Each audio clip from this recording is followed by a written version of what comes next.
Hey guys, it's Chris. It's time for the Power Mod number 4. As great as the bike works with the first 3 Power Mods, rumor has it, 550 Performance makes an ECU upgrade. That's the best upgrade that you can do once you've done your exhaust and your airbox. We'll see if that rumor's true. Okay, so with the first 3 mods, including that EJK piggyback controller, the bike has a personality now. It's really come to life. It's not a powerhouse, but it really is a lot more fun to ride. But rumor has it, the 550 ECU upgrade really gives the bike more performance throughout the rev range. So we'll see if that's true after I get the install done here. I'll walk you through it. ECU is right behind the side cover here. I have a little bit of bodywork to get out of the way. No big deal. It's a pretty quick install. So I'll show you what that looks like here in a second. And then I'll take the bike out and do some testing, see just how good it is, and if there's really a power difference between that ECU upgrade versus the piggyback controller. And hopefully in that, we'll give you an idea of which way is really worth it, or if there's really any real difference between going with something like an EJK or a Dobic Performance piggyback controller, or whether the ECU is the way to go. So let's dig in on this thing.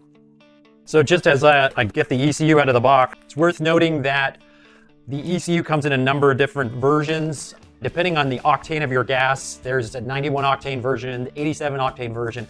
There's also a stage 1, a stage 1.5, stage 2, a stage 3, a 4, and a stock. So depending on how your bike is set up, 550 Performance makes a variety of different versions of this ECU to work with your particular setup. So if you haven't done some of the changes that we've made here, or if you've done other changes, they can set you up with an ECU that will work with it. So with 91 octane, which is readily available in my area, and with the exhaust and airbox modification, stage 1 is the correct version of this ECU for this particular application. So if you're making the same changes, 91 octane, if you can get that in your area, and you want the stage 1 version of the ECU. So we'll just set that aside for a second while we get the bodywork off.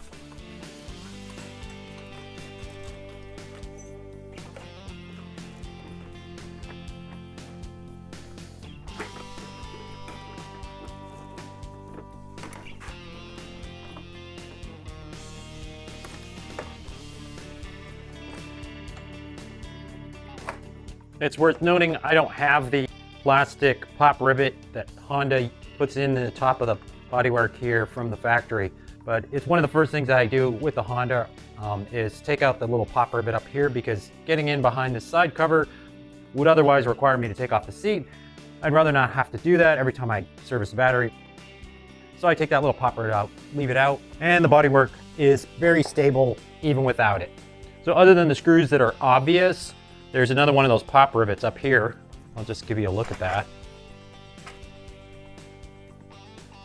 So there's where another one of those little plastic pop rivets that Honda likes to use.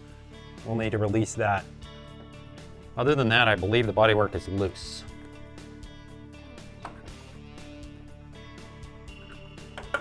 That's basically it. Using a pick, I was just able to pry that forward.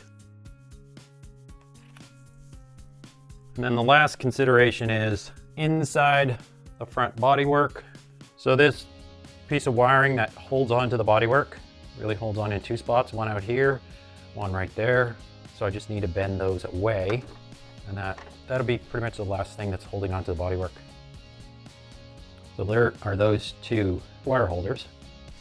And so those 2 tabs hold on right here as far as the wiring is concerned. All right, so your ECU is connected right here, which is right in behind this overflow. So we just remove those 2 screws. Those are 10mm X head.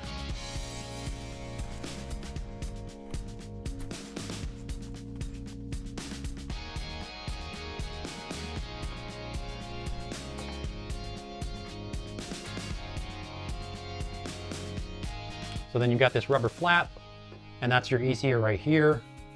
So we squeeze that, disconnect it on top, and replace this. So that's the 550 Performance ECU.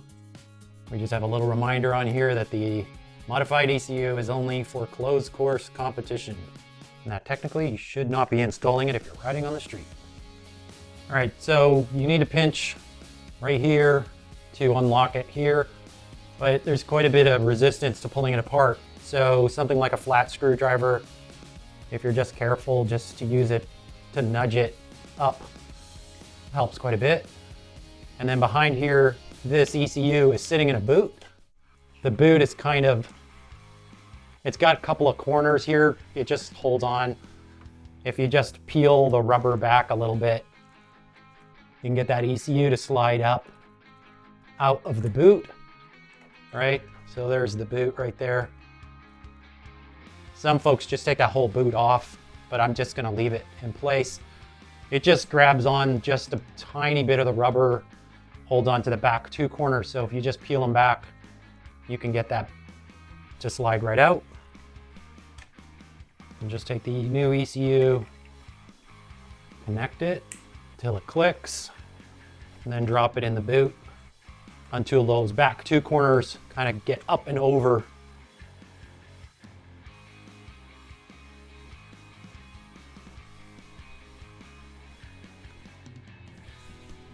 So you can see that's the edge that we want. There's like a rubber edge that you want to get up and over so that you know that that ECU is properly seated inside the boot. And it's a little grippy, so it takes a little bit of wiggling to get it all the way in there. But once those back two corners are on, then you know it's gonna be good to go and it won't rattle loose or wiggle. All right, make sure that rubber flap is in there. Slide the overflow tank back into place.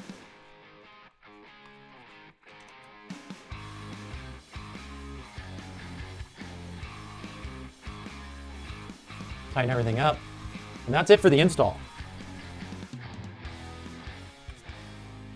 All right, guys, so after putting the bike through its paces in a number of different situations, the bike feels even stronger than it did with the piggyback controller. This ECU upgrade is definitely a winner.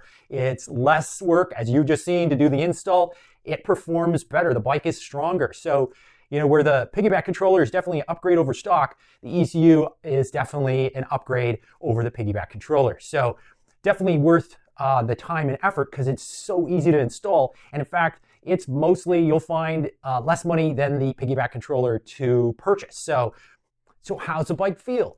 In every situation, the bike feels more alert and ready to react. The motor is quicker to respond to throttle control, which is ironic because it's even smoother at the bottom end when you're just trolling along at a really slow speed. So we've gained a little smoothness on the bottom. We've gained snap throughout the rev range. The bike feels stronger everywhere. And so as a test, I took it out on the highway to give a comparison between the piggyback controller and the ECU upgrade.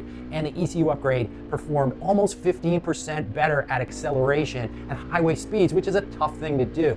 So definitely the motor doesn't just feel better, it actually is stronger. So with that said, I'm definitely recommending that you do the ECU upgrade if you haven't already done the piggyback controller. Hey, look, piggyback controller feels great as compared to stock. This is one step higher than that. So definitely worth, if you haven't made the investment, to go in this direction. Now, so that leaves me with 3 mods that I'm going to recommend you do. You do the airbox upgrade, you do the exhaust upgrade, and then you do the ECU upgrade. And then, now if you need more horsepower than that, I'm sort of reluctant to go any further with motor mods. There's so many other motorcycle choices that if you really need that big horsepower to do interstate, highway, and all of that kind of thing, there might be a better choice in terms of the bike that you choose. However, I leave it up to you. A lot of folks have done the cam upgrade and that worked out great for them. Certainly your decision as to how far you want to go with motor mods on this bike. I really feel like these 3 mods really hit the mark.